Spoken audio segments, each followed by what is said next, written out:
To this video, if you guys want to check out my link tree, you can. You can check out my short films. You can also check out my social media. Also, my feature film, Pesadilla. You can check it out on Amazon. You can also buy the physical copy. It would mean the world to me if you guys watch my stuff. Just trying to get it out there, looking to collaborate with other filmmakers, content creators, and hit that subscribe button. But we're going to talk about Pedro Almodovar's new film, The Room Next Door, starring Julianne Moore and Tilda Swinton. I had a chance to see it early, and well, I guess early. I don't know. The show times for this film has been weird. I've noticed a lot of films that's come out last year.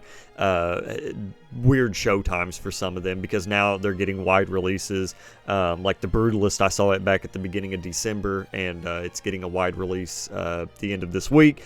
But I don't really compare other directors to other directors because, you know, you say, okay, well, this is the next Coppola or this is the next Kubrick or whatever, you know, for one film. Then the next film that they make, it might be something completely different. Like, oh, okay, well, his last film reminded me of, say, Peckinpah, but this film reminded me of, say, Linklater, you know, something like that. So I'm very wary on saying, like, this is the next that. I don't really think that you should do that. It should more so be, okay, well, this director is this director. He's not the next that. He is the current this.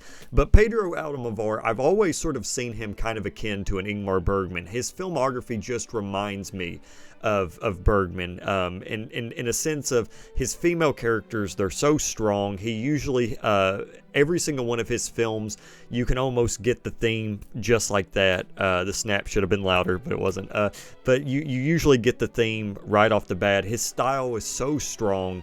Granted, he's not really as consistent as Bergman in terms of like how often he releases a film, but I really came to that realization after watching this, especially with some of his other films that he's made. And I don't know, that might just be a stupid thing to say, and feel free to disagree with me, but that's just sort of what was on my mind. But The Room Next Door, now I was very excited about this film because it is his first English language film, and I'm not exactly... So his films, I mean, you can tell an Almodovar film from a mile away. His style is so prominent, the way that he frames things, the way that his production looks. It's just the way that he goes about his filmmaking. There's no way around it. Like, his films are so distinct. And I do think that he is one of the best filmmakers working today. Now, talking about the film itself, it's about a woman that's dying from stage 3 cancer, and or I think she has stage 3 of ovarian cancer. Maybe it's stage 4. But she ends up meeting up with one of her friends, one of her old friends, that's a book writer. And they talk. There's a really cool, well, I'll get to that in a second. They talk, and then they end up staying in this house, and Tilda Swinton is, I don't know if it's a spoiler or not. I don't want to necessarily say what she's actually doing, but basically Tilda Swinton has some plans for her future, and she wants Julianne Moore's character to be there with her. And it's called The Room Next Door. So there is a very interesting thing that happens in the film where Tilda Swinton is sort of recounting this past event, and you get to see the flashbacks as she's talking about it. It's the way that it's executed, and especially for something that small, like it only happens in a very contained amount of time. It's something that you maybe might want to see for a whole feature, but no, she talks, you get to see these flashbacks, and you're not exactly sure how long you're going to get to see these flashbacks. They kind of just happen, and I don't know why. I might be looking too much into it, but I don't know. It was just, that part felt so powerful to me, where she's talking to Julianne Moore's character at the beginning of the film, and she's talking about these moments and this, you know, the story, and you get to see it. But then the rest of the film kind of takes its sweet time getting to where it needs to go.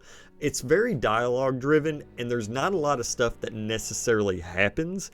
But that's kind of the point. It is a very meditative film on, okay, well, we're watching this character. She knows she's about to pass away, and somebody is going to be there with her as she does it. It's very dark. It's dark subject matter, but the way that Almodovar presents it makes it feel almost, dare I say, hopeful. It almost makes it seem hopeful, which I don't really like using that term because, again, this is supposed to be something very intense, and it's supposed to be something very sad. But I mean, honestly, when I do say hopeful, I mean, maybe it should be that way. I'm not exactly sure. And Almodovar, he's not completely foreign to doing out there stuff, dark stuff. I mean, The Skin That I Live In is probably, when you think about it thematically, is one of the darker films that he's ever done.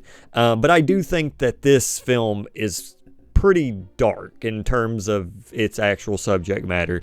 It just really much so surprises me every single time that I watch an Almodovar film, a Pedro Almodovar film, how he's able to take these themes and just tackle them in his own way, where it doesn't necessarily seem pretentious. It doesn't seem like he's doing too much. It literally just seems like it's another perspective in terms of the situation that he's showing. And I love it. I love it so much. I love the way that he directs films. I would love to see more English language films from him, just because, I mean, they're a lot more accessible, not only to, me, which, I mean, I watch other foreign films with subtitles, so that was kind of a stupid thing to say, but it's also more accessible to, the general audience, or the States, is what I'm saying. But anyway, guys, I hope you enjoyed this video. If you did, leave a thumbs up, maybe subscribe. Also, I don't know why I'm ending this video. Tilda Swinton's performance was amazing. Julianne Moore is one of my favorite actresses working today. They did a phenomenal job in it. I mean, I really couldn't say which one was better. I enjoyed both of them. And the cinematography was great. Again, I can't say enough how much I love Pedro Almodovar's films and how they look. But anyway, guys, take it easy. See you next time. Later.